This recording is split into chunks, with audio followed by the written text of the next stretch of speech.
survey cited in Smart Money found that 36% of men and 40% of women had lied to their spouse at some point about the price of something that they'd purchased. Really? Just 40%? I know, I'm like, that would be 99%. I'm like, that's a lie right there.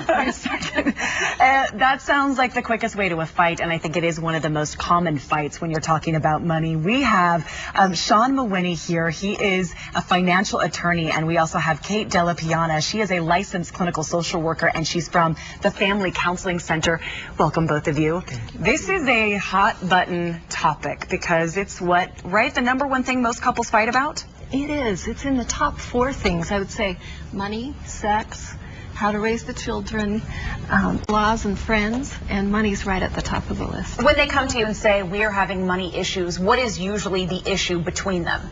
So often it has to do with the way they're communicating about money, the way that we talk about money and try to solve problems. Often when it comes to money issues, we see each other as opponents, as opposed to talking about our dreams, our goals, hoping that we can develop a picture of how we would like our lives to be financially, and then work towards that together as a couple, so that it's us creating this dream, if you will, about how we would like our lives to look financially, instead of us fighting. It's much more difficult to fight if you can create that kind of a vision. Well, Sean, you said that right as we sat down. You said it was so about communication and how you talk about money in your relationship.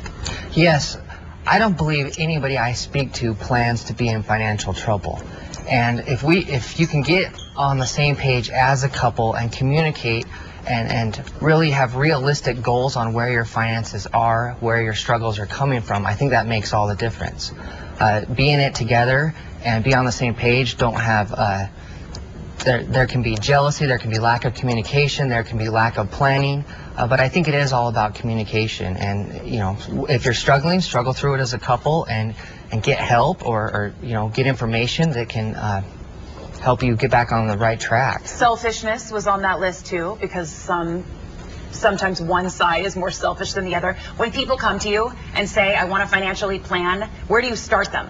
How do you start doing that? Well, I start by asking them what their goals are. If they could wave their magic wand, where would they be?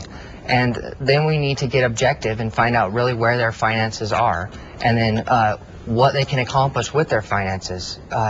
And so I want people to plan for happiness and plan for where they want to be at the end of the rainbow, but you got to be objective about where they're at and what they need to do to get where their goals are taking them. You say if there's a true budget, there's nothing to fight about because it's all right there. You've discussed where the money goes and it's on the computer, on paper.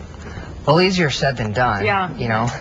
Reasonable expenses versus necessary expenses or actual expenses. There is some subjectivity there. I think couples need to have their spending money between them, but you don't need to keep secrets. You don't need to embellish too much with your expenses, or else it leads to problems. Yeah, you say that, right? Don't you say you should have your own little spending money, your own little thing that you can use? Wait, does it's on sale count? Because I swear it was on sale. Does that count as embellishing? That's a rule. That's fine.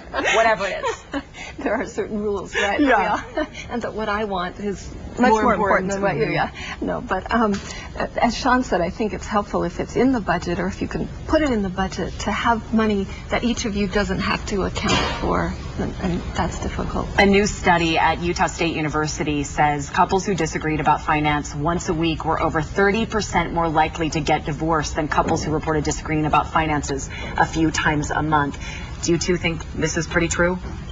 I do. And again, I think it has a lot to do with, honestly, when conflict gets intense, no matter what the subject matter, and money is, again, a difficult topic, that's when we can wound each other. That's when we can be hurtful. That's when we can drive each other away as opposed to connecting. Because you're so emotional. So dealing emotional with that issue. Yeah. So my brother is getting married in Texas, and my mom sat down with my brother and his fiance and said, I want you to go to a psychologist and to a financial planner to talk about the things that you will be doing when you're married, because I think because men and women think so differently, you just assume you might be thinking like that, and if you can get on the same page and start planning even before you get married, That's even better. Yeah, I that's know. a great idea.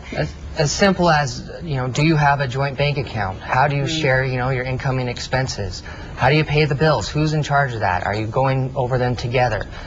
Financial stress can be tremendous on couples, and it can be a tipping point, but if there's upfront communication, I think all the better. Well, these two can absolutely help. Sean's office is right there in Sandy, the law offices of Sean Mawhinney.